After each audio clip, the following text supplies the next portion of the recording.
একটা জিনিস, সেটা গণতান্ত্রিক একটি দেশে মানে এক দুই এই ধরনের রাজনৈতিক দল থাকে। কখনো এক নম্বর দল ক্ষমতায় যায়, কখনো দুই নম্বর দল ক্ষমতায় যায়।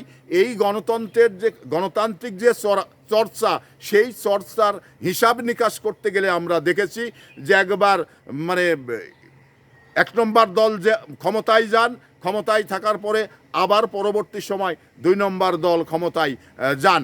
জনগণ মানে দেখেন যে আসলে কে কে কোন দলের সরকার জনগণের ভালো করেছেন, তাকেই কিন্তু পরবর্তী সময় আবার ক্ষমতায় আনার চেষ্টা করেন। তো এটা গণতান্ত্রিক মানে নিয়ম এটা গণতান্ত্রিক চর্চার কিন্তু একটি নিয়ম। কারণ জনগণ মানে যার কাছে, যে রাজনৈতিক দলের কাছে সরকার পরিচালনা করলে মানে বেশি সুযোগ সুবিধা পান, তাকেই কিন্তু ক্ষমতায় নিয়ে যেতে চান।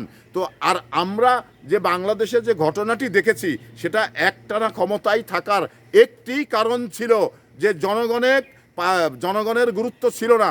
জনগণ যে মানে পরোক্ষ ভোটের মালিক, সেটা কিন্তু এই আওয়ামী লীগ ভুলে গিয়েছিলেন।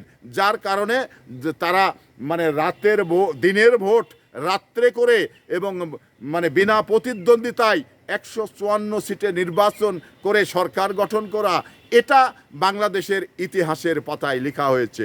তো এটা কখনো বাংলাদেশ যতদিন থাকবে এই ইতিহাস কখনো মুছবে না, মোছা হবে না।